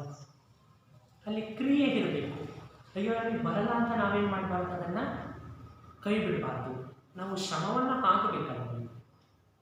ಶ್ರಮವನ್ನು ಹಾಕಿದಾಗ ಮಾತ್ರ ನಮಗೆ ಅದು ಸಾಧ್ಯತೆ ಆಗುತ್ತೆ, ನಾವು ಕಲಿತೀವಿ, ಯಶಸ್ಸನ್ನು ಪಡ್ಕೊತೀವಿ. ಶ್ರಮ ಇಲ್ಲ ಅಂತಂದರೆ ನಾವು ಯಶಸ್ಸನ್ನು ಗಳಿಸೋದಕ್ಕೆ ಆಗಲ್ಲ ಮಕ್ಕಳೇ.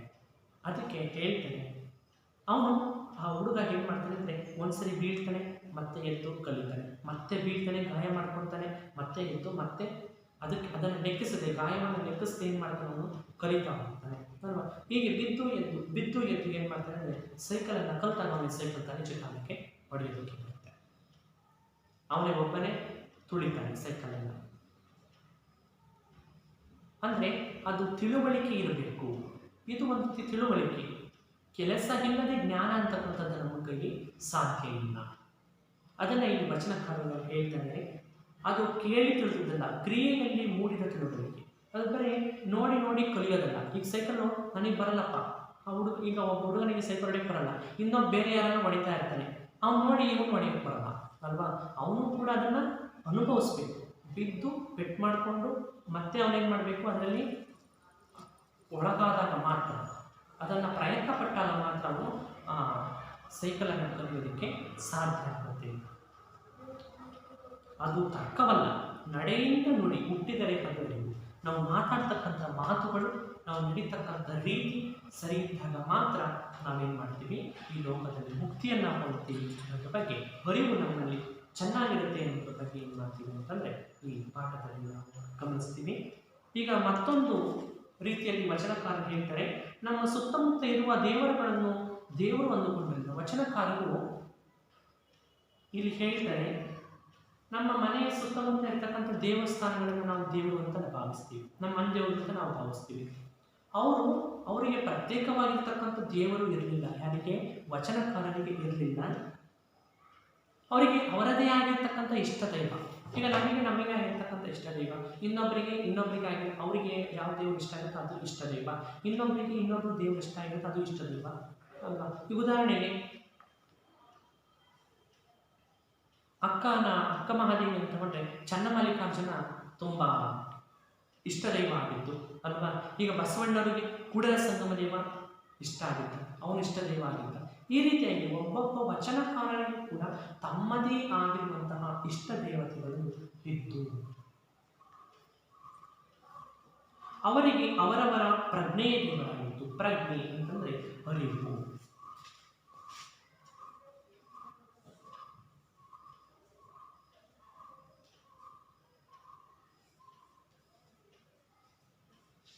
ಅವರಿಗೆ ಅವರವರ ಅರಿವೇ ದೇವರಾಗಿತ್ತು, ಬೇರೆ ದೇವರು ಅವರಿಗೆ ಇರಲಿಲ್ಲ. ಅವರವರ ಅರಿವುಗಳೇ ಅವರಿಗೆ ದೇವರಾಗಿತ್ತು.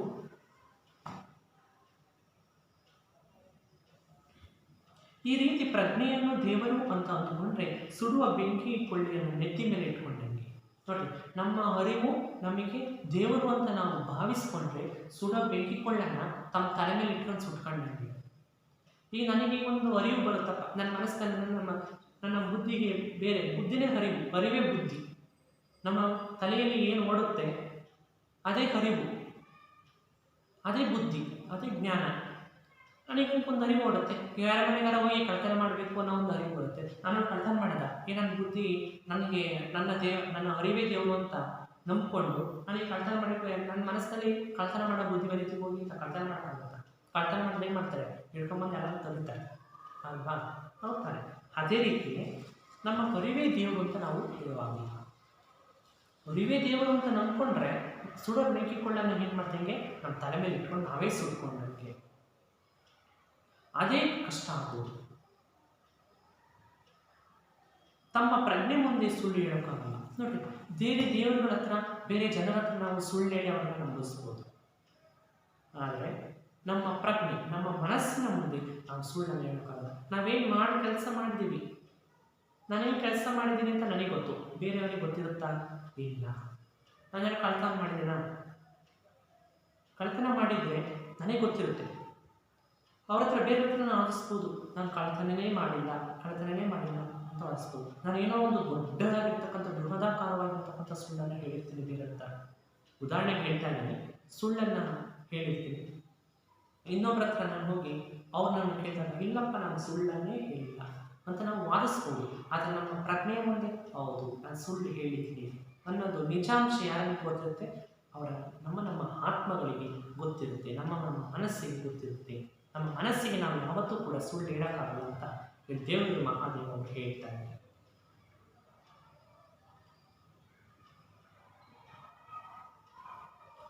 ಇತರೆ ದೇವರುಗಳಿಗಾದರೆ, ಬೇರೆ ಬೇರೆ ದೇವರುಗಳಿಗಾದರೆ, ದೇವಸ್ಥಾನದಲ್ಲಿರೋ ದೇವರುಗಳಿಗಾದರೆ, ಯಾವುದೇ ಉಗ್ರ ದೇವತೆಗಳು, ಅಂತಹ ಉಗ್ರ ದೇವತೆಗಳು ಏನೋ ಸ್ವಲ್ಪ ಹೊಟ್ಟೆ ಒಳಕ್ಕೆ ಹಾಕುವಂಥ ಸುಳ್ಳು ಕಳ್ಳು ಹೇಳ್ಬೋದು. ಏನಪ್ಪ ದೇವರೇ ನಾನು ತಪ್ಪಾಗ್ತಾರಪ್ಪ, ಏನೋ ಇವತ್ತು ತಪ್ಪು ಮಾಡಿಬಿಡ್ತೀನಿ, ಹೊಟ್ಟೆ ಒಳಗೆ ಹಾಕಿರಪ್ಪ ಅಂತ ಏನೋ ಬೇಡಿಕೆಬೋದು. ಆದರೆ ನಮ್ಮ ಮನಸ್ಸಿನ ಮುಂದೆ ನಾವು ಸುಳ್ಳನ್ನು ಹೇಳಿ ಬದುಕೋದಕ್ಕೆ ಸಾಧ್ಯ ಇಲ್ಲ. ಈ ಇಕ್ಕಟ್ಟಿಗೆ ವಚನಕಾರರು ಮುಖಾಮುಖಿಯಾದರು. ಈ ಮನಸ್ಸು ಮತ್ತು ಪ್ರಜ್ಞೆ, ಅರಿವು ಮತ್ತು ಈ ಪ್ರಜ್ಞೆಯ ಮುಂದೆ ವಚನಕಾರರು ಮುಖಾಮುಖಿಯಾದರು. ಅದೇ ಚರ್ಚೆಗಳು ಪ್ರಾರಂಭವಾದವು. ಈಗ ನಾವು ಯಾವುದನ್ನು ದೇವರು ಅಂತ ನಂಬೋದು ಅನ್ನುವಂತಹ ಪ್ರಜ್ಞೆಗಳು ಅವರಿಗೆ ಮುಖಾಮುಖಿ ಅಂತಕ್ಕಂಥದ್ದು ಆಯಿತು. ಅವರು ತಮ್ಮ ಕಷ್ಟ ಸುಖನ ದುಃಖ ದುಮ್ಮಾನನ ಹೇಳು ಬೀಳುಗಳನ್ನು, ಅವರ ಇಕ್ಕಟ್ಟುಗಳನ್ನು ಪ್ರಜ್ಞೆ ಮುಂದೆ ಹೇಳಿಕೊಳ್ಳುತ್ತಾ ಒದ್ದಾಡ್ತಿದ್ದಾರೆ ಎಂದು ಕಾಣ್ತೀವಿ. ನಾವು ಯಾವ ನಮ್ಮಲ್ಲಿ ಆಗತಕ್ಕಂಥ ಬದಲಾವಣೆಗಳನ್ನು, ನೋವು ನಲಿವುಗಳನ್ನು ನಾವು ಯಾವ ಹೇಳ್ಕೋಬೇಕು? ನಾವು ನಮ್ಮ ಇಷ್ಟ ದೇವನೇ, ನಮ್ಮ ಅರಿವೇ ದೇವರು ಅಂದರೆ ನನಗೆ ನಾನೇ ಹೇಳ್ಕೊಳ್ಳೋಣ. ಅರಿವೇ ಗುರು ಅಂತ ನಾವು ಹೇಳಿದ್ರೆ ಅರಿವು ನನ್ನ ಮನಸ್ಸು ಹೇಳ್ತಪ್ಪ ನಾನು ಮಾಡಿದೆ ಅಲ್ವಾ. ನನ್ನ ಮನಸ್ಸು ಕಳ್ತನ ಮಾಡುವಂತಂತೆ ಅದನ್ನು ಮಾಡಿದ. ನನ್ನ ಮನಸ್ಸು ಸುಳ್ಳು ಹೇಳುವಂತೆ ಅದನ್ನು ಹೇಳ್ದ. ನನ್ನ ಮನಸ್ಸು ಕೊಲೆ ಮಾಡು ಅಂತ ಹೇಳ್ತು ಅದನ್ನು ಮಾಡಿದ. ಆಗ ನನ್ನ ಮನಸ್ಸು ಹೇಳ್ದಂಗೆ ಮಾಡಿಬಿಡದ ಇಲ್ಲ ಅಲ್ವಾ. ನಮ್ಮ ಮನಸ್ಸು ಹೇಳ್ದಂಗೆ ಮಾಡಿದ್ರೆ ಅದು ಅಪರಾಧ ಅಂತ ಅಲ್ವಾ. ಅದಕ್ಕೆ ನಾವೇನು ಮಾಡ್ತೀವಿ? ದೇವರುಗಳನ್ನು ಮೊರೆ ಹೋಗ್ತೀವಿ, ದೇವಸ್ಥಾನಗಳಿಗೆ ಮೊರೆ ಹೋಗ್ತೀವಿ. ನಾವು ಅವ್ರ ಹತ್ರ ದೇವರ ಹತ್ರ ಬೇಡ್ಕೊಳ್ತೀವಿ. ಇಲ್ಲಿ ಮುಖಾಮುಖಿ ಆಗ್ತಾರೆ. ಈಗ ನಮ್ಮಲ್ಲಿ ಕಷ್ಟಗಳು ಬರ್ತವೆ, ನೋವು ನಲಿವುಗಳು ಬರ್ತವೆ. ನಾವು ಯಾವ ಹತ್ರ ಹೇಳ್ಕೊತೀವಿ? ಹೋಗಿ ದೇವಸ್ಥಾನದಲ್ಲಿ ದೇವ್ರ ಹತ್ರ ಬೇಡ್ಕೊತೀವಿ. ಯಾಕಪ್ಪ ನಮಗೆ ಇಷ್ಟ ಕಷ್ಟ ಕೊಟ್ಟಿದ್ದೀಯ ಅದನ್ನು ಕಾಪಾಡು ಅಂತ ನಾವು ಅವ್ರ ಹತ್ರ ದೇವ್ರ ಹತ್ರ ಬೇಡ್ಕೊತೀವಿ. ಅದನ್ನು ಬಿಟ್ಟು ಅಯ್ಯೋ ಅರಿವೆ, ಅಯ್ಯೋ ನನ್ನ ಬುದ್ಧಿ, ನನಗೆ ಎಂಥ ಕಷ್ಟ ಕೊಟ್ಟಿದ್ದು, ನಾವು ನಮ್ಮ ಬುದ್ಧಿಯನ್ನೇ ನಾವು ಬೇಡ್ಕೊಂಡ್ರೆ ಅದು ಸರಿ ಆಗುತ್ತಾ ಅಂತ ಇಲ್ಲಿ ಹೇಳ್ತಾ ಇದ್ದಾರೆ. ಈ ಒದ್ದಾಟಕ್ಕೆ ಅವರು ನುಡಿಯನ್ನು ಹೇಳ್ತಾರೆ. ಆ ಒದ್ದಾಟಕ್ಕೆ ಒಂದು ಹೇಳಿಕೆ ಹೇಳ್ತಾರೆ. ಅವರು ಅಂದು ನುಡಿದದ್ದು ಇಂದು ನುಡಿದಂತೆ ಕೇಳಿಸುತ್ತದೆ, ಅದು ತನಗೆ ತಾನೇ ಕಾವ್ಯವಾಗಿ ಬಿಟ್ಟಿದೆ. ಈ ಬೆಂಕಿ ಅಂತ ವಚನ ಸೃಷ್ಟಿಗೆ ಸಾಂತ್ವನದ ಜಾನಪದ ಕಸಿ ಮಾಡಿ ನಾವು ಹುಟ್ಟಬೇಕಾಗಿದೆ, ಹುಟ್ಟಿ ಪಡೆಯಬೇಕಾಗಿದೆ ಅನ್ನಿಸತೊಡಗಿದೆ. ಅಂದರೆ ನಮ್ಮ ಅರಿವುಗಳನ್ನು ಮರೆತು ನಾವು ಯಾವಾಗಲೂ ಕೂಡ ಏನಾಗಬೇಕು? ಸತ್ಯಶೀಲರಾಗಿರಬೇಕು, ನೀತಿವಂತರಾಗಿರಬೇಕು, ಧರ್ಮವಂತರಾಗಿರಬೇಕು. ಆಗ ಮಾತ್ರ ನಾವು ಮುಂದೆ ಜೀವನ ಅಂತಕ್ಕಂಥದ್ದು ಏನಾಗಿದೆ ಸುಖಕರವಾಗಿರುತ್ತೆ ಅಂತ ಇಲ್ಲಿ ದೇವರು ಮಹಾದೇವರು ಹೇಳ್ತಾ ಇದ್ದಾರೆ.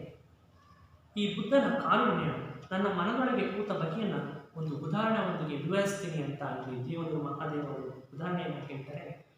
ಇತ್ತೀಚೆಗೆ ಸ್ವಲ್ಪ ದಿನದ ಹಿಂದೆ ಶಿವಮೊಗ್ಗದ ಡಾಕ್ಟರ್ ಅಶೋಕ್ ಪೈ, ಶಿವಮೊಗ್ಗದಲ್ಲಿ ಡಾಕ್ಟರ್ ಆಗಿರ್ತಕ್ಕಂಥ ಡಾಕ್ಟರ್ ಅಶೋಕ್ ಪೈ ಅವರು ಮನೋವೈದ್ಯರು, ಮನಸ್ಸಿನ ವೈದ್ಯರು.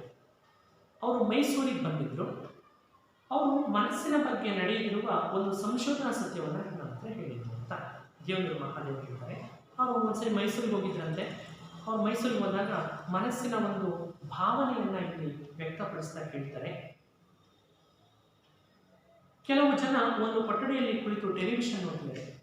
ಸ್ವಲ್ಪ ಜನ ಏನು ಮಾಡ್ತಾ ಇದ್ರು ಅಂತಂದರೆ, ಒಂದು ಕೊಠಡಿ, ಒಂದು ಮನೆಯೊಳಗೆ ಕೂತ್ಕೊಂಡು ಟೆಲಿವಿಷನ್ ಅಂದರೆ ಟಿವಿಯನ್ನು ನೋಡ್ತಾ ಇದ್ರು ಅಂತ ಇಟ್ಕೊಳ್ಳೋಣ. ಇನ್ನೊಂದಿಷ್ಟು ಜನರ ಇದರ ಅರಿವಿಲ್ಲದೆ ಇನ್ನೊಂದು ಪಕ್ಕದ ಕೊಠಡಿಯಲ್ಲಿ ಏನೋ ಮಾತುಕತೆ ಆಗುತ್ತಾ ತಮ್ಮಷ್ಟಕ್ಕೆ ತಾಗಿದ್ರು. ಒಂದು ಸ್ವಲ್ಪ ಜನ ಒಂದು ರೂಮಲ್ಲಿ ಏನು ಮಾಡ್ತಾ ಇದ್ದಾರೆ ಮಕ್ಕಳೇ, ಟಿವಿಯನ್ನು ಗಮನಿಸ್ತಾ ಇದ್ದಾರೆ, ಟಿವಿ ನೋಡ್ತಾ ಇದ್ದಾರೆ.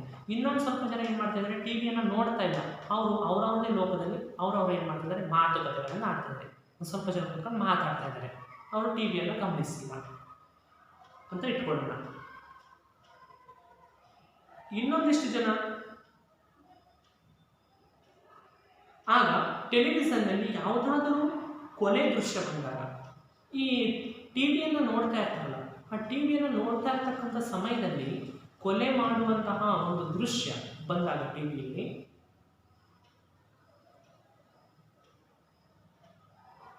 ನೋಡ್ತಿರ್ತಕ್ಕಂಥ ದುಃಖದ ಭಾವನೆ.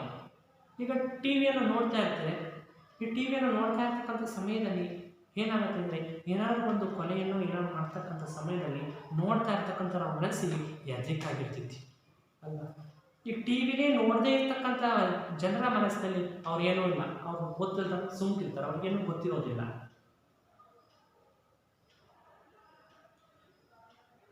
ಇದನ್ನು ನೋಡದೇ ಇರುವ ಪಕ್ಕದ ಕೊಠಡಿಯಲ್ಲಿ ಇರುವವರ ಮನಸ್ಸಿಗೂ ಮುಟ್ಟಿ ಅವರು ಸ್ವಲ್ಪ ಮಟ್ಟಿಗೆ ದುಗುಡಗೊಳ್ಳುತ್ತದಂತೆ. ನೋಡ್ರಿ, ಅವರು ಟಿವಿಯನ್ನು ನೋಡ್ತಾನೆ ಇರೋದಿಲ್ಲ, ಅವ್ರು ಆರಾಮಾಗಿ ಅವ್ರು ಬೇರೆ ಮಾತುಕತೆಗಳನ್ನ ಆಡ್ತಿದ್ದಾರೆ. ಇವರು ನೋಡಿರ್ತಕ್ಕಂಥವ್ರು ಟಿವಿಯನ್ನು ನೋಡದೆ ಬರೀ ಮಾತಾಡ್ತಿದಾರಲ್ಲ, ಅವ್ರ ಹತ್ರ ಹೋಗಿ ಈ ರೀತಿ ಟಿವಿಯಲ್ಲಿ ಕೊಲೆ ದೃಶ್ಯ ತೋರಿಸಿದ್ರು ಅಂತಂದಾಗ ಅವರು ಕೂಡ ಏನು ಮಾಡ್ತಾರೆ, ಸ್ವಲ್ಪ ದುಃಖದ ಭಾವನೆಯನ್ನು ವ್ಯಕ್ತಪಡಿಸ್ತಾರೆ. ಅಯ್ಯೋ ಪಾಪ ಕಾಗಬಾರ್ದಾಗಿತ್ತು ಅನ್ನುವಂಥ ಈ ದುಃಖದ ಭಾವನೆಯ ಮಾತುಗಳನ್ನು ಏನು ಮಾಡ್ತಾರೆ ಮಕ್ಕಳೇ, ಹೊರಗಾಕ್ತಾರೆ. ಅದೇ ಟೆಲಿವಿಷನ್ನಲ್ಲಿ ಯಾವುದಾದ್ರೂ ಒಂದು ನೃತ್ಯ ದೃಶ್ಯ ಬಂದಾಗ ಈ ದುಃಖದ ಕೊಲೆ ದೃಶ್ಯ ಬಿಟ್ಟು ಅದೇ ಟೆಲಿವಿಷನ್ನಲ್ಲಿ, ಅದೇ ಟಿವಿಯಲ್ಲಿ ಒಂದು ನೃತ್ಯದ ದೃಶ್ಯ ಬಂದಾಗ ಟಿವಿಯನ್ನು ನೋಡ್ತಾ ಇರ್ತಕ್ಕಂಥವ್ರನ್ನ ಮನಸ್ಸಿನಲ್ಲಿ ಖುಷಿಯ ಭಾವನೆ ಇರುತ್ತೆ, ಸಂತೋಷದ ಭಾವನೆ ಇರುತ್ತೆ. ಅದೇ ಟಿವಿಯನ್ನು ನೋಡದೇ ಇರ್ತಕ್ಕಂಥವರ ಭಾವನೆಯಲ್ಲಿ ಯಾವುದೇ ರೀತಿ ಬದಲಾವಣೆ ಇಲ್ಲ. ಈ ಟಿವಿ ನೋಡಿರ್ತಾರಲ್ಲ, ನೃತ್ಯ ಕಾರ್ಯಕ್ರಮವನ್ನು ನೋಡಿರ್ತಾರಲ್ಲ ಟಿವಿಗೆ, ಅವರು ನೋಡದೇ ಇರ್ತಕ್ಕಂಥ ಜನರ ಹತ್ರ ಹೋಗಿ ಈ ರೀತಿ ನೃತ್ಯ ಕಾರ್ಯಕ್ರಮ ಟಿವಿಯಲ್ಲಿ ಬಂತು ಅಂತಂದಾಗ, ಹೌದಾ ಚೆನ್ನಾಗಿತ್ತ ಅಂತ ಅವರು ಕೂಡ ಏನು ಮಾಡ್ತಾರೆ, ತುಂಬ ಸಂತೋಷವನ್ನು ಅನುಭವಿಸ್ತಾರೆ. ಇದು ಪಕ್ಕದ ಪರಿಣಾಮ ಏನಾಗುತ್ತೆ ಅಂತಂದರೆ, ಸ್ವಲ್ಪ ಮಟ್ಟಿಗೆ ಸಂತೋಷದ ಭಾವನೆ ಅಂದರೆ ನೋಡದೇ ಇರ್ತಕ್ಕಂಥವ್ರ ಮನಸ್ಸಿನಲ್ಲೂ ಕೂಡ ಸಂತೋಷದ ಭಾವನೆ ಅಂತಕ್ಕಂಥದ್ದು ಉಂಟಾಗುತ್ತೆ. ಈ ನಿಜ ಏನನ್ನು ಹೇಳುತ್ತೆ, ಈ ಉದಾಹರಣೆಯ ನಿಜ ಏನನ್ನು ಹೇಳುತ್ತೆ ಅಂದರೆ, ಯಾವ ಜೀವಿಯೂ ತನ್ನಷ್ಟಕ್ಕೆ ತಾನಿಲ್ಲ, ಯಾವುದೇ ಒಂದು ಜೀವಿಯೂ ಕೂಡ ತನ್ನಷ್ಟಕ್ಕೆ ತಾನಿರೋದಿಲ್ಲ. ಏನಾದರೂ ಒಂದು ಚಟುವಟಿಕೆಗಳನ್ನು ಅದು ಏನು ಮಾಡ್ತಾ ಇರುತ್ತೆ, ನಡೆಸ್ಕೊಂಡು ಬರ್ತಾ ಇರುತ್ತೆ. ಯಾವುದೇ ಒಂದು ಜೀವಿಗೆ ಆಗುವ ದುಃಖ, ದುಮ್ಮಾನ, ಪರಿಸರದಲ್ಲಿ ಉಸಿರಾಡುತ್ತ ಎಲ್ಲ ಜೀವಿಗಳಿಗೂ ಕಂಪನವನ್ನು ಉಂಟು ಮಾಡುತ್ತಿರುತ್ತದೆ. ಈಗ ಒಂದು ಮನೆಯಲ್ಲಿ ಏನಾದರೂ ಒಂದು ಅಪಘಾತ ಆಯಿತು ಅಂದರೆ ಎಲ್ಲರೂ ಬಂದು ಸೇರ್ಕೊಂಡು ಏನು ಮಾಡ್ತಾರೆ ಅಂತಂದರೆ ಆ ದುಃಖವನ್ನು ಅನುಭವಿಸ್ತಾರೆ. ಈಗೇನಾದರೂ ಒಂದು ಮನೆಯಲ್ಲಿ ಅಪಘಾತ ಆಯಿತು ಅಂದರೆ ಎಲ್ಲರೂ ಕೂಡ ಬಂದು ಏನು ಮಾಡ್ತಾರೆ, ಸಮಾಧಾನ, ಸಾಂತ್ವನವನ್ನು ಹೇಳಿ ಅವರು ಕೂಡ ದುಃಖದ ಭಾವನೆಯಲ್ಲಿರ್ತಾರೆ. ಅದು ನಮ್ಮ ಸಮಾಜ. ಆ ರೀತಿಯಾಗಿರ್ತಕ್ಕಂಥ ಸಮಾಜವನ್ನು ನಾವು ಸೃಷ್ಟಿಸಬೇಕು ಅಲ್ವಾ. ಈಗ ನಗರ ಪ್ರದೇಶಗಳಲ್ಲಿ ಹೋದರೆ ಯಾರ ಮನೆಯಲ್ಲಿ ಏನಾದರೂ ಅಪಘಾತ ಆಯಿತು ಅಂತಂದರೆ ಅವರ ಪಕ್ಕದ ಮನೆಯಲ್ಲಿ ಯಾರು ಕೂಡ ಬರೋದಿಲ್ಲ. ನಮ್ಮ ಹಳ್ಳಿ ಪ್ರದೇಶದಲ್ಲಿ ಒಳ್ಳೆಯ ಸುಖ ಜೀವನ ಅಂತಕ್ಕಂಥದ್ದು ಇರುತ್ತೆ. ಈ ಅನುಕಂಪನ ಇಡೀ ಜೀವ ಸಂಕುಲವನ್ನೇ ಒಂದು ನೀಡುತ್ತದೆ. ಅಂದರೆ ನಾವೆಲ್ಲರೂ ಕೂಡ ಇಡೀ ಜೀವ ಸಂಕುಲ ಅಂದರೆ ಇಡೀ ಪ್ರಾಣಿ ಪಕ್ಷಿ ಎಲ್ಲರೂ ಕೂಡ ಮನುಷ್ಯರು ಅಂತಕ್ಕಂಥ ನಾವೇನಿದ್ದೀವಿ ನಾವೆಲ್ಲರೂ ಕೂಡ ಒಂದು ಅಂತಕ್ಕಂಥ ಮನೋಭಾವನೆಯನ್ನು ಇಲ್ಲಿ ವ್ಯಕ್ತಪಡಿಸುತ್ತೆ. ಬುದ್ಧನ ಕಾರುಣ್ಯ ಇಲ್ಲಿಂದಲೇ ಮೂಡಿರುವುದು. ಅಂದರೆ ಬುದ್ಧನ ಕರುಣೆ ಅಂತಕ್ಕಂಥದ್ದು ಈ ರೀತಿಯಾಗಿರ್ಬೋದು. ಕೊಲೆ, ಸುಲಿಗೆ, ದ್ವೇಷ, ಅಸೂಯೆಗಳಿಂದ ಕ್ಷೋಭೆಗೊಂಡು ನರಳುತ್ತಿರುವ ಜಗತ್ತು ಅದು ಘಾಸಿಗೊಳಿಸುವುದು ತನ್ನ ಆಳದ ಒಳ ಸಮಷ್ಟಿ ಮನಸ್ಸನ್ನು. ನೋಡ್ರಿ, ನಾವೇನಾದರೂ ಕೊಲೆ, ಸುಲಿಗೆ, ಮೋಸ, ದರೋಡೆ ಏನಾದ್ರು ಮಾಡಿದರೆ ಅದು ಏನಾಗ್ತಾ ಇರುತ್ತೆ, ಮತ್ತೆ ಅದು ಪುನಃ ಪುನಃ ಪುನಃ ಅದೇ ಮಾಡಬೇಕು ಅಂತ ನಮ್ಮಲ್ಲಿ ಮನೋಭಾವನೆ ಅಂತಕ್ಕಂಥದ್ದು, ಮನಸ್ಸು ಅಂತಕ್ಕಂಥದ್ದು ಬರುತ್ತೆ. ಅದನ್ನು ತೆಗೆದು ಹಾಕೋದಕ್ಕೆ ನಾವೇನು ಮಾಡಬೇಕು, ನಮ್ಮಲ್ಲಿ ಒಳ್ಳೆಯ ಸದ್ಭಾವನೆಯನ್ನು ಇಟ್ಕೋಬೇಕು, ಸಚ್ಚರಿತ್ರೆಗಳನ್ನು ಓದಬೇಕು. ಅವಾಗ ಮಾತ್ರ ನಮ್ಮ ಮನಸ್ಸು ಅಂತಕ್ಕಂಥದ್ದು ಪ್ರಶಾಂತವಾಗಿರುತ್ತೆ ಅಂತ ಹೇಳ್ತಾ ಇದ್ದಾರೆ. ನಮ್ಮ ಈ ಸಮಷ್ಟಿ ಮನಸ್ಸಲ್ಲಿ ಎಲ್ಲರೂ ಇರ್ತಾರೆ, ನಮ್ಮ ಮನಸ್ಸಿನಲ್ಲಿ ಎಲ್ಲರೂ ಇರ್ತಾರೆ. ನಾವೇನಾದರೂ ಒಂದು ಸ್ವಲ್ಪ ಏನಾದರೂ ಒಳ್ಳೆಯ ಕೆಲಸ ಮಾಡಿದ್ದೀವಿ ಅಂತಂದರೆ ಅವರ ಮನಸ್ಸಿನಲ್ಲಿ ನಾವೆಲ್ಲರೂ ಕೂಡ ಶಾಶ್ವತವಾಗಿರ್ತೀವಿ. ಈಗ ನನ್ನ ಮಕ್ಕಳು ಅಂತಂದರೆ ನೀವೆಲ್ಲರೂ ಕೂಡ ನಮ್ಮ ಮಕ್ಕಳಾಗಿರ್ತಾರೆ. ನಿಮಗೆ ಏನಾದರೂ ಒಂದು ಸ್ವಲ್ಪ ನಾವು ಹೇಳಿಕೊಟ್ಟು ನೀವು ಚೆನ್ನಾಗಿ ಓದಿ ಅನ್ನುವಂತಹ ಬಯಕೆಯನ್ನು ನಾವು ಇಟ್ಕೊಂಡಿದ್ರೆ ನೀವೇನು ಮಾಡ್ತೀರಿ, ನಮಗಿಂತ ಮೇಷ್ಟಿದ್ರಪ್ಪ ನೀವು ಹೇಳಿಕೊಟ್ಟಿದ್ರು, ನೀವೆಲ್ಲರೂ ಕೂಡ ಏನು ಮಾಡ್ತೀರಿ, ನಿಮ್ಮ ಮನಸ್ಸಿನಲ್ಲಿ ಇಟ್ಕೊಂಡಿರ್ತೀರಿ. ಅಷ್ಟೇ ನಮಗೆ ಬೇಕಾಗಿರ್ತಕ್ಕಂಥ ಮಕ್ಕಳೇ, ಅಷ್ಟೇ ಸಾಕು ನಮಗೆ. ಈ ಎಳೆಗಿದು ಜಾಗತೀಕರಣವನ್ನು ರೂಪಿಸಬೇಕಾಗಿದೆ, ಆಗ ಮಾತ್ರವೇ ಅದು ಜಾಗತೀಕರಣ. ಈ ರೀತಿಯಾಗಿ ನಮ್ಮ ಮನಸ್ಸಿನ ಭಾವನೆಯನ್ನು ಬೇರೆಯವರ ಹತ್ರ ವ್ಯಕ್ತಪಡಿಸಿ ಎಲ್ಲರೂ ಕೂಡ ಒಟ್ಟಾಗಿ ಜೀವನವನ್ನು ನಡೆಸುವಂತಾದರೆ ಈ ಜಾಗತೀಕರಣ ಅಂತಕ್ಕಂಥದ್ದು ಹೊಸ ಮನ್ವಂತರವನ್ನು ಕಾಣುತ್ತೆ ಅಂತ ಇಲ್ಲಿ ದೇವನೂರು ಮಹಾದೇವ ಅವರು ತಮ್ಮ ಎದೆಗೆ ಬಿದ್ದ ಅಕ್ಷರ ಅನ್ನುವಂತಹ ಒಂದು ಕಿರು ಗದ್ಯ ಭಾಗದ ಮೂಲಕ ಇಲ್ಲಿ ನಿಮಗೆ ಅರಿವು ಅಂತಂದರೆ ಏನು, ಮನಸ್ಸಿನ ಭಾವನೆಗಳನ್ನು ವ್ಯಕ್ತ ಮಾಡುವಂತಹ ಒಂದು ಚಟುವಟಿಕೆ ಆಧಾರಿತ ಅಂತಂದರೆ ಮನಸ್ಸಿನ ಭಾವನೆಯ ಚಟುವಟಿಕೆಯ ಮೂಲಕ ನಿಮಗೆ ತಿಳಿಸಿಕೊಡುವಂತಹ ಪ್ರಯತ್ನವನ್ನು ಮಾಡಿದರೆ ಮಕ್ಕಳೇ, ಈ ಪಾಠದಲ್ಲಿ ನಿಮಗೆ 10ನೇ ತರಗತಿಯ ವಾರ್ಷಿಕ ಪರೀಕ್ಷೆಗೆ ಸಂಬಂಧಪಟ್ಟಂತಹ ಬರುವಂತಹ ನಿಗದಿತ ಪ್ರಶ್ನೆಗಳನ್ನು ನಾನು ನಿಮಗೆ ಹೇಳ್ತಾ ಹೋಗ್ತೀನಿ. ನೀವು ಅದನ್ನು ಬರಿತಾ ಹೋಗಿ. ಕೆಲವು ಪ್ರಶ್ನೆಗಳನ್ನು ಇಲ್ಲಿ ಕೊಡ್ತಾರೆ ಮಕ್ಕಳೇ, ನಾನು ಹೇಳ್ತೀನಿ. ಮೊದಲನೇ ಪ್ರಶ್ನೆ, ಇಂದಲ್ಲ ನಾಳೆ ಫಲ ಕೊಡುವ ಅಂಶಗಳು ಯಾವುವು? ಮೊದಲನೇ ಪ್ರಶ್ನೆ, ಇಂದಲ್ಲ ನಾಳೆ ಫಲ ಕೊಡುವ ಅಂಶಗಳು ಯಾವುವು? ಎರಡನೇದು, ಮನೆ ಮಂಚಮ್ಮ ಯಾರು? ಮನೆ ಮಂಚಮ್ಮ ಯಾರು? ಮನೆ ಮಂಚಮ್ಮನ ಕತೆ ಹೇಳಿದ ಕವಿ ಯಾರು? ಮನೆ ಮಂಚಮ್ಮನ ಕತೆ ಹೇಳಿದ ಕವಿ ಯಾರು? ಶಿವಾನುಭವ ಶಬ್ದಕೋಶ ಪುಸ್ತಕ ಬರೆದವರು ಯಾರು? ಶಿವಾನುಭವ ಶಬ್ದಕೋಶ ಪುಸ್ತಕವನ್ನು ಬರೆದವರು ಯಾರು? ವಚನಕಾರರಿಗೆ ಯಾವುದು ದೇವರಾಗಿತ್ತು? ವಚನಕಾರರಿಗೆ ಯಾವುದು ದೇವರಾಗಿತ್ತು? ಅಶೋಕ ಪೈ ಅವರ ವೃತ್ತಿ ಯಾವುದು? ಅಶೋಕ ಪೈ ಅವರ ವೃತ್ತಿ ಯಾವುದು? ದೇವನೂರರ ನನ್ನ ದೇವರು ಯಾರೆಂಬುದನ್ನು ಸ್ಪಷ್ಟೀಕರಿಸಿ. ಈ ಪ್ರಶ್ನೆಗಳನ್ನು 7 ಪ್ರಶ್ನೆಗಳನ್ನು ನೀವು ಕಡ್ಡಾಯವಾಗಿ ಕಲಿಯಬೇಕು. ಮತ್ತು ಇನ್ನು ಕೆಲವು ಪ್ರಶ್ನೆಗಳಿದ್ದಾವೆ. ಅಶೋಕ ಪೈ ಅವರ ಸಂಶೋಧನಾ ಸತ್ಯವೇನು? ಈ ಪ್ರಶ್ನೆ. ವಚನಕಾರರ ದೃಷ್ಟಿಯಲ್ಲಿ ಅರಿವು ಎಂದರೆ ಏನು? ವಿವರಿಸಿ. ವಚನಕಾರರ ದೃಷ್ಟಿಯಲ್ಲಿ ಅರಿವು ಎಂದರೆ ಏನು? ವಿವರಿಸಿ. ಇನ್ನು ಸಂದರ್ಭದ ಪ್ರಶ್ನೆಗೆ ಹೋದರೆ, ಹಾಗಾದರೆ ಎಲ್ಲರಿಗೂ ಮನೆ ಆಗುವವರೆಗೆ ನನಗೂ ಮನೆ ಬೇಡ. ಮೊದಲನೇ ಪ್ರಶ್ನೆ, ಹಾಗಾದರೆ ಎಲ್ಲರಿಗೂ ಮನೆ ಆಗುವವರೆಗೆ ನನಗೂ ಕೂಡ ಮನೆ ಬೇಡ. ಯಾವ ಜೀವಿಯೂ ತನ್ನಷ್ಟಕ್ಕೆ ತಾನಿಲ್ಲ. ಅವರಿಗೆ ಅವರವರ ಪ್ರಜ್ಞೆಯೇ ದೇವರಾಗಿತ್ತು. ಅವರಿಗೆ ಅವರವರ ಪ್ರಜ್ಞೆಯೇ ದೇವರಾಗಿತ್ತು. ಈ ಸಮಷ್ಟಿ ಮನಸ್ಸಲ್ಲಿ ಎಲ್ಲರೂ ಇರುತ್ತಾರೆ. ಈ ಸಮಷ್ಟಿ ಮನಸ್ಸಲ್ಲಿ ಎಲ್ಲರೂ ಇರುತ್ತಾರೆ.